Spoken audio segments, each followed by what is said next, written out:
Konon, harta karun berupa lantakan perhiasan emas itu merupakan peninggalan tuanku Datuk Tambusai.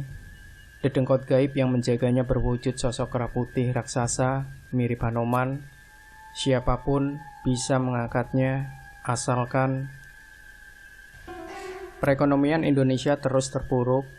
Moralitas masyarakat pun semakin terancam oleh produk-produk kebudayaan asing yang sama sekali tidak sesuai dengan karakter bangsa. Karena itulah, kita harus senantiasa berhati-hati dalam mensikapi segala macam pengaruh negatif. Hal ini penting kita lakukan demi tegaknya negeri tercinta ini. Dalam kesempatan kali ini, saya akan menceritakan pengalaman yang cukup menegangkan, yang ada hubungannya dengan kesulitan dalam mencari dan mencoba merubah nasib dari keterpurukan ekonomi yang kian parah. Bahkan kejadian yang saya alami ini, saya meyakininya pasti bukan hanya saya saja yang mengalaminya. Ya, mungkin puluhan, ratusan, bahkan ribuan yang telah mengalaminya. Harapan saya, mudah-mudahan apa yang saya alami dan banyak saudara kita yang lain lakoni ini mungkin bisa diambil hikmah dan pelajaran di dalamnya, supaya kita di kemudian hari kita tidak terjebak dalam hal-hal yang muskil dan di luar jangkauan pemikiran kita manusia normal pada umumnya. Waktu itu, saking didorong rasa ingin tahu dan keinginan untuk membuktikan adanya dunia alam lain yang konon ceritanya menyimpan berbagai misteri, terutama perihal adanya dana gaib dan harta karun yang terpendam di dalamnya. Maka saya nekat melakukan apa yang sebelumnya tidak pernah terlintas dalam pikiran saya. Waktu itu saya mendengar ada sejumlah orang yang telah sanggup atau mampu untuk melakukan ritual transaksi peminjaman atau penarikan dana gaib. Tepatnya menarik harta karun yang terpendam di berbagai lokasi yang diyakini sebagai tempat penyimpanannya. Harta dimaksud disebutkan sebagai barang peninggalan dari kerajaan atau kesultanan zaman dahulu. Berbekal informasi yang ada, pencari perburuan harta karun itu mulai saya susun bersama dengan beberapa orang teman. Sesuai dengan rencana, ritual perburuan akan kami lakukan di sebuah hutan yang di daerah Riau, Sumatera Barat. Ada bagian dari kawasan hutan ini yang disebut-sebut sebagai letak penyimpanan harta karun dari suatu kesultanan tempo dulu. Bahkan disebutkan kalau bagian hutan ini dulunya merupakan lokasi istana kesultanan dimaksud. Karena begitu angker, maka masyarakat setempat menyebut titik rimba belantara ini sebagai hutan larangan. Menurut cerita masyarakat setempat yang kemudian diperkuat dengan teropong batin kami dan ahli spiritual lain, memang pada titik ini terdapat banyak sekali harta terpendam yang merupakan milik kerajaan tuanku Datuk Tambusai pada zaman Islam.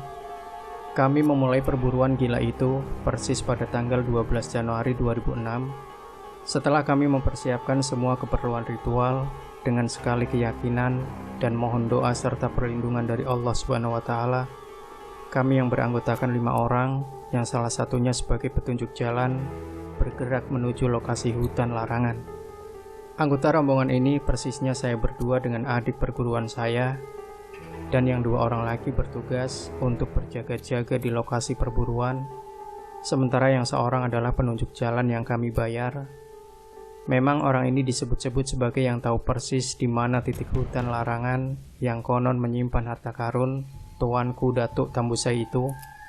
Kebetulan sekali waktu itu bertepatan dengan terjadinya huru-hara mencekam yang disebabkan oleh amukan gajah-gajah hutan yang menyerang para penduduk di sekitar hutan. Akibat habitat alamiah mereka yang terusik, akibat kemarahan gajah-gajah ini, penduduk akhirnya bersiasat menjebak mereka. Akhirnya, banyak sekali gajah yang mati karena diracuni oleh warga ketika itu. Karena banyaknya gajah yang mati, beberapa bagian hutan dipenuhi dengan bau busuk bangkai yang memuakan. Bahkan beberapa kali kami menemukan bangkai gajah yang telah membusuk dan dikerubungi belatung-belatung menjijikan. Hari itu, perjalanan kami tempuh selama hampir 8 jam.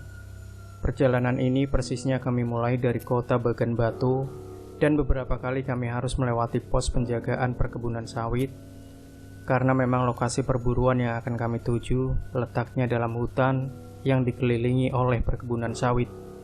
Tepat pukul 23.20 waktu Indonesia Barat, kami tiba di lokasi perburuan.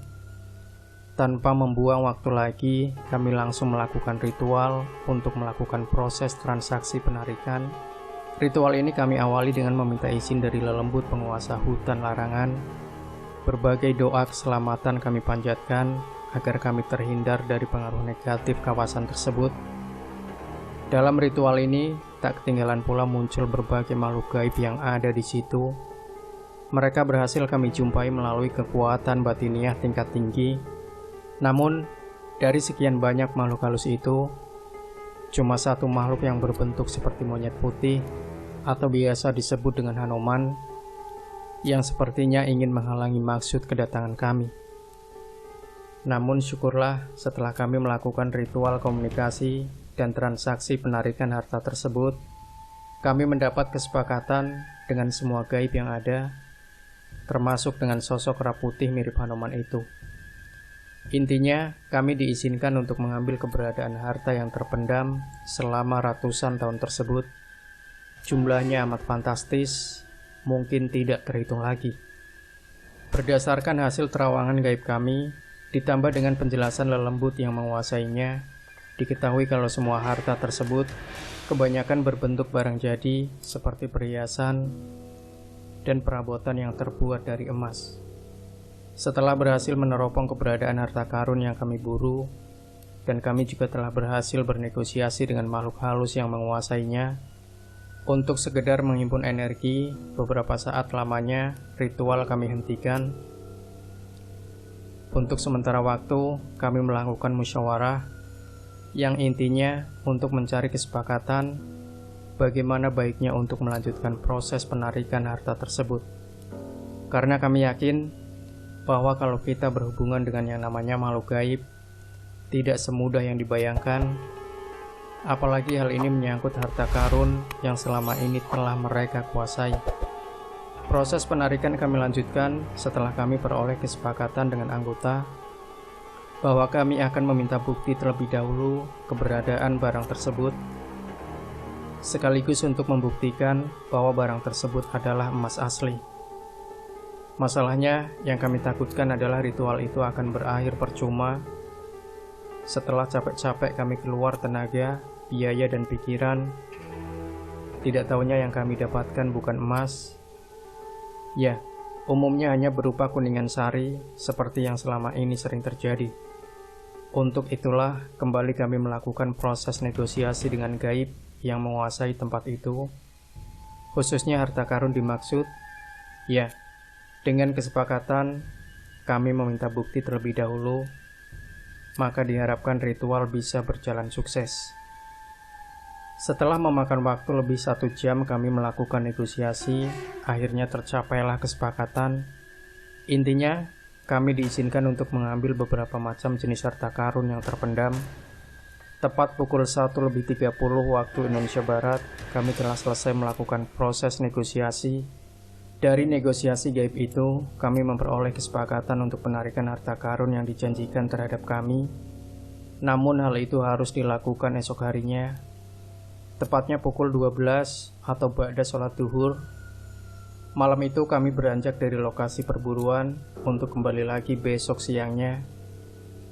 Dalam perjalanan pulang ke tempat peristirahatan, kami yang tidak jauh dari lokasi perburuan, semua anggota termasuk saya, tidak banyak mengeluarkan kata-kata. Maklumlah, keadaan kami waktu itu memang sudah sangat letih. Bahkan sebagian anggota ada yang tertidur di mobil. Sampai tiba di tempat peristirahatan, tidak banyak yang kami lakukan. Setelah sholat malam, kami langsung mencari tempat masing-masing untuk merebahkan badan. Esok harinya, kami berangkat lagi menuju lokasi perburuan dengan anggota yang masih tetap seperti kemarin. Tepat waktu duhur, kami tiba di lokasi dan langsung melakukan sholat duhur berjamaah. Selesai melaksanakan sholat, tanpa membuang waktu lagi, kami langsung melakukan ritual penarikan. Ternyata, ritual penarikan ini tidaklah mudah. Sialnya lagi, si Hanoman yang menjadi dedengkot gaib penguasa harta karun itu, malah ingin melakukan negosiasi ulang. Dia menginginkan penarikan dilakukan tengah malam nanti. Ringkas cerita, tepat pukul 12 malam, kami mulai melakukan proses penarikan. Celakanya, seorang anggota kami yang bertugas menjaga kami dari gangguan binatang gajah, tiba-tiba muncul sambil berteriak-teriak ketakutan. Rupanya dia melihat ada gajah yang berlari marah dari ketinggian sekitar 300 meter di atas bukit. "Oi, pergi dulu dari situ. Di depan ada Datuk Gadang yang sedang marah menuju ke arah kalian." Demikian teriak sang teman dari atas bukit. Yang dimaksud Datuk Gadang adalah gajah sepuh yang sudah dianggap sebagai ketua suku para gajah itu. Karena itulah, demi mendengar teriakan ini, tidak menunggu lama lagi, kami langsung pergi dari areal penyedotan harta menuju ke atas bukit. Dari sini kami bisa melihat keberadaan gajah-gajah yang sedang marah tersebut. Mereka menuju ke arah lokasi tempat penarikan. Selang beberapa saat setelah kami rasa situasi sudah aman, kami melanjutkan proses penarikan. Proses penarikan ini tidak memakan waktu lama, mungkin hanya sekitar setengah jam. Ya, kami sudah mendapatkan beberapa buah perhiasan. Memang menurut petunjuk dari gaib, disitulah lokasi di mana kami akan diberikan beberapa contoh perhiasan yang akan kami buat sebagai bukti keberadaan harta karun tersebut, sekaligus memastikan keasliannya.